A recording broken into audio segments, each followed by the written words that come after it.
Cette semaine, on a pitché le Friday Pitch de Plug and Play. Donc Plug and Play, c'est le plus gros réseau d'incubateurs au monde. C'est le réseau d'incubateurs dans lequel Google ou PayPal ont démarré. Nous, on est allé les voir il y a maintenant 1 an et demi. On les a rencontrés, ils nous ont montré comment on pourrait bénéficier de leurs services si on implantait une filiale de Weir dans la Silicon Valley à San Francisco. Et ils nous avaient aussi indiqué que si on voulait, on pouvait pitcher au Friday Pitch. Chaque dernier vendredi du mois, il y a une session de pitch d'une 50aine d'entreprises avec une thématique. Là, c'était la logistique et nous, on peut rentrer dans la thématique de la logistique. Et donc, on a pitché en position numéro 7, sachant que les pitchs ont lieu de la plus petite levée à la plus grande levée. Je vous laisse imaginer le montant du 42e qui a pitché derrière nous. C'était un pitch de 3 minutes en anglais. C'était très international, assez sympa. Ça permet de se rendre compte de la concurrence et de la compétition de la tech au niveau monde. Nous, Weir, on va dire, on est les stars de Montpellier. On est bon au niveau France. Mais qu'est-ce qu'on est au niveau européen, au niveau mondial? En fait, lors de ce genre de pitch, on se rend compte que c'est pas que la guerre des produits,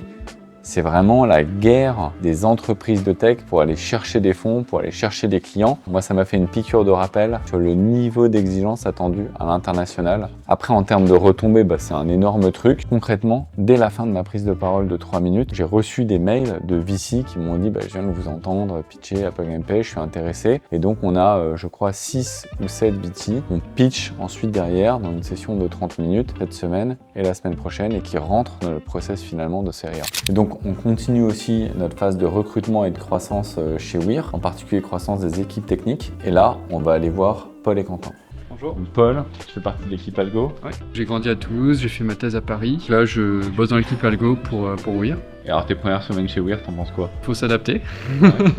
Mais non, c'est super intéressant, la techno est assez incroyable et les problèmes sont à la hauteur de ce que j'avais en tête. Ça va. Deuxième arrivé, Quentin, qui est arrivé la semaine dernière. Tu fais partie de quelle équipe? Tu fais quoi chez Weir? L'équipe hardware avec Antoine et Guillaume, et je design les nouveaux modules de réception. C'est cool parce que ça bouge beaucoup, on fait plein de trucs, c'est hyper diversifié, du soft, du hard, mais tout le monde est super investi, donc puis il y a plein de nouveaux projets, plein de POC, j'ai des clients sympas. Côté Space, on avance toujours et encore. Notre Head of Space préféré est rentré de Corée, nous a fait un petit bilan. Le bilan, c'est qu'il y a des belles perspectives de collaboration avec la Corée. Avec le Japon, c'est un peu plus fermé, un peu plus compliqué, on va quand même essayer de creuser. Et puis, on reçoit aussi des acteurs du Space régulièrement dans le bureau. On avait cette semaine notamment le commandement de l'espace, c'est-à-dire la branche de l'armée française qui s'occupe des interventions dans l'espace et par extension qui s'intéresse au sujet de géolocalisation indoor, de géolocalisation sans GPS et donc de Weir. Et puis on a une entreprise assez connue dans le domaine qui s'appelle Telespazio qui nous a rendu visite toute la journée. À chaque fois des discussions sur les perspectives communes, une démonstration du système parce que dans notre domaine tout le monde est un peu comme Saint Thomas.